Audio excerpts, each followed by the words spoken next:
உங்களை போன்ற அரசர் தான் எனக்கு கணவனாக வர வேண்டும் என்று ஆசைப்பட்டேன். எங்கள் இனத்திற்கு தாங்கள்தான் அரசராக வேண்டும். இருவரும் மணந்து கொண்டு கடலுக்கு அடியில் சென்று விட்டனர். பல நாட்கள் காத்திருந்த ஜெயக்குமார் அரசர் திரும்பி வராததால் தன் வாழ்க்கையை முடித்துக் கொண்டார். கதையை நிறுத்திய வேதாளம், கூறுங்கள் அரசே, மந்திரியின் மரணத்திற்கு யார் பொறுப்பு? அவரின் மரணத்திற்கு யாரும் பொறுப்பல்ல, அவரே தான் அதற்கு பொறுப்பு. அவர் நடு இரவில் தன் கடமையிலிருந்து தவறி வெளியே வந்தார். அதனால் தான் இவ்வளவும் நடந்தது.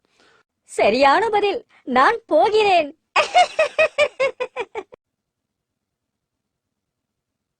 வேதாளம் பறக்க விக்ரமாதித்தன் பின்தொடர்ந்தார்.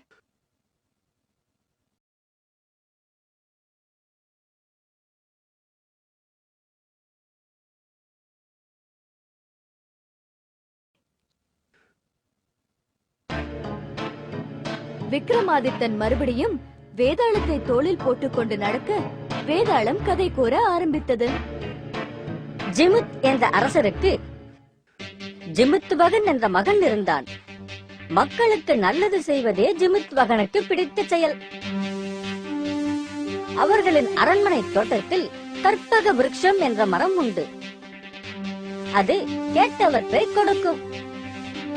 இந்த மரம் நாட்டின் எல்லா இடங்களிலும் தன் கிளையை பரப்பியுள்ளது.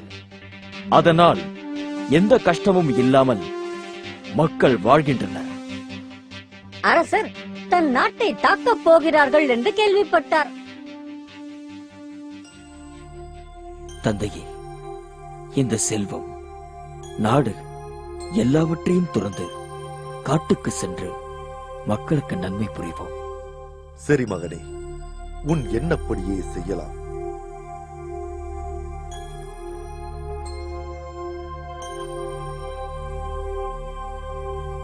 காட்டில் அமைதியாக வாழ்க்கை நடத்தினார்கள் அரச குடும்பத்தினர். ஒரு நாள், யார் இந்த பெண்? இவ்வளவு அழகாக இருக்கின்றாள்.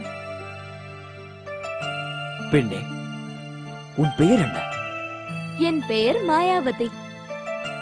சில நாட்கள் கழித்து இருவரும் மணந்து கொண்டார்கள். ஒரு நாள் தன் மனைவியுடன் நடந்து வந்த ஜிமுத்வகன்,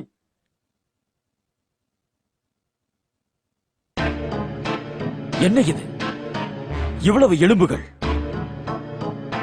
அது நாகங்களின் எலும்பு. கருடன் நாகங்களை தின்றுவிட்டு எலும்புகளை போட்டுவிடும்.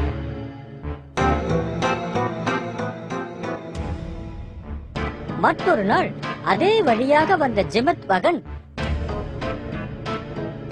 ஒரு நாகத்தாய் தன் மகனை அழைத்து வந்தாள். ஏன் அழுகிறீர்கள்?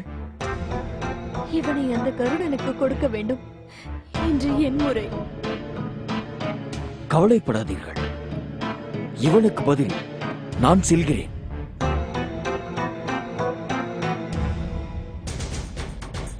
கருடன் வந்து அங்கு இருந்த ஜிமுத்வகனை தூக்கிச் சென்றது. பறக்கும் போது மோதிரம் கடந்து அவன் வீட்டின் அருகில் விழுந்தது. என்ன, என் கணவனின் மோதிரம் இங்கு எப்படி வந்தது? என் கணவனை அந்த கருடன் தூக்கி செல்கிறதே, காப்பாற்ற வேண்டும். கருடனை பின்தொடர்ந்து சென்றார். ஆனால் கருடன் வேகமாக பறந்து சென்று விட்டது. மலை மேல் கருடன் ஜிமுத்வகனின் தோலை உரிக்க ஆரம்பித்தது. விழுங்கும் முன், இந்த உலகத்தில் அமைதியும் சந்தோஷமும் தழைக்கட்டும். இவ்வார்த்தைகளை கேட்ட கருடன், இவன் நாக இனத்தைச் சேர்ந்தவன் இல்லையே என்று எண்ணியது. அதே சமயம், நிறுத்து, எனக்கு பதில் யாரும் இறப்பதை நான் விரும்பவில்லை. அவனை விட்டுவிட்டு என்னை எடுத்துக்கொள். ஆனால் ஜிமுத்வகன் கருடனால் ஏற்பட்ட காயத்தால் இறந்து விட்டான். அங்கு வந்த மாயாவதி, என்